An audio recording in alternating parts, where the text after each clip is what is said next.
Who in the Senzo Meyiwa murder case, Bongani Ntanzi, has taken the stand in the trial within a trial. His lawyer, Sipho Ramusipeli, is leading his evidence. Ntanzi details the events of the day of his arrest on the 16th of June 2020. Now, 5 men are on the trial for the footballer's 2014 murder. Then what happened as the 2 males knocked at your residence? I stood up and I opened the door. 2 gentlemen came in. When I opened, they greeted and I responded. And then one of them said, "We are looking for you, Siyanda." I then asked this gentleman, "Why are you referring to me as Siyanda? Because I am not Siyanda." Let me stop you for clarity. The 2 gentlemen that knock at your door, you open for them and they say, "We are looking for you."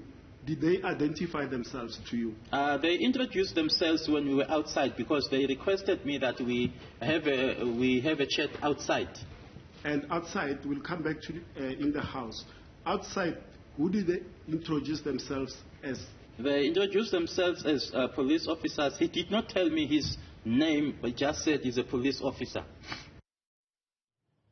Joining us to unpack this is legal expert Melusi Xulu. Melusi, a very good afternoon, and thank you so much for joining us.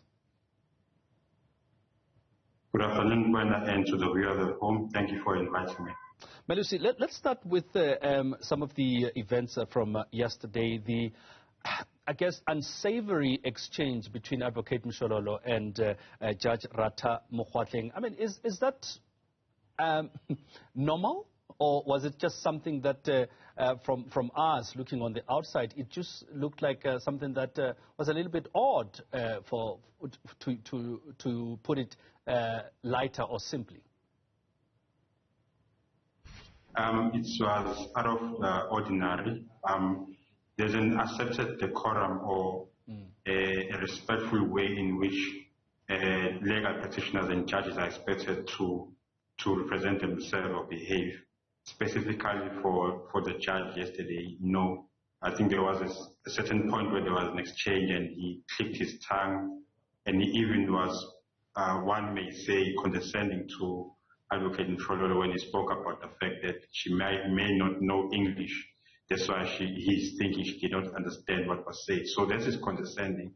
Some practitioners in such situations, if there are more situations in that particular trial, may consider asking that the judge recuses himself or herself because they would think that he might or she might not be objective in dealing with the trial.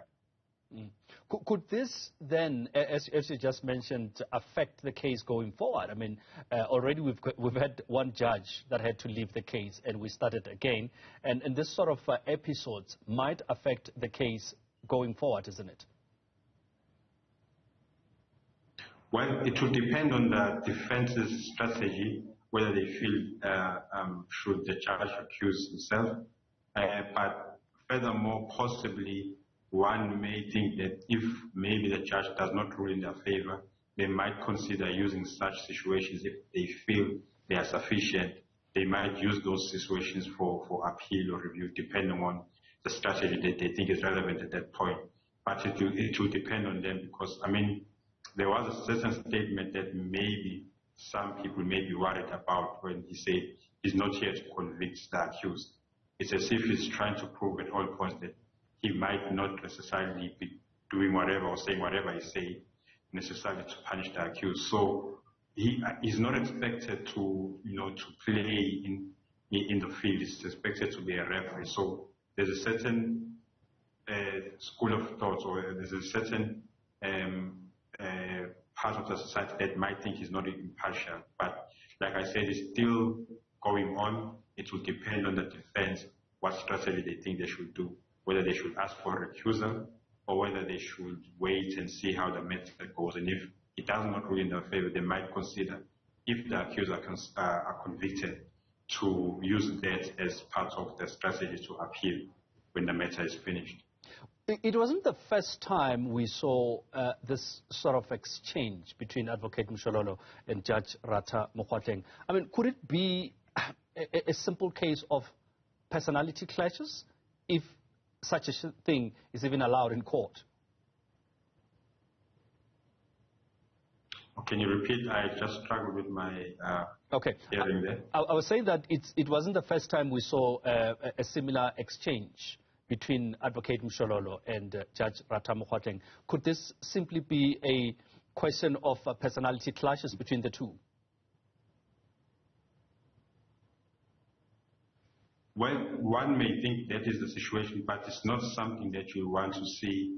Whether it's not a high-profile case or whether it's a high-profile case, it's not something you want to see where there's some exchanges, because you will want, and I'm putting this respectfully, when you want to see all legal practitioners, the judges, and everyone involved in court acting with a measure of emotional intelligence, because the cases are not personal.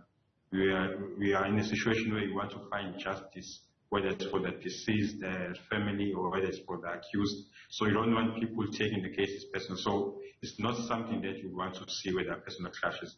Like I said, it might end where the defense might think, because of the way that maybe they feel the judge is behaving, he might have to recuse himself, which would be unfortunate in this situation, because it means the trial has to start de novo again for the second time.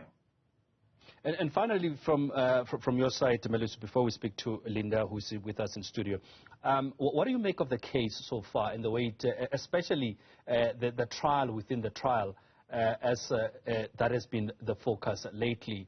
Are we seeing any positive advancement in getting to the bottom of this as it goes on a daily basis?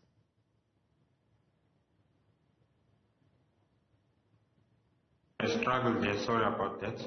Can you repeat? I was saying that as far as the trial within the trial is concerned, are we seeing any, I guess, advancement in getting to the bottom of this? Yes, I think we are, but the only concern that I have, I wish the accused would have had someone to corroborate their versions. For example, there is a father of accused 2 who stated that the accused came to his household in Wanongoma and stated that they promised him 3 million and he was assaulted. So I would have wished that would have been corroborated. But at the end of the day, the judge would have to decide whether it's sufficient to say whether the confessions were obtained in a constitutional manner. Melusi, thank you so much for coming through to speak to us. Appreciate your time. That is Melusi Xulu, legal expert. Let's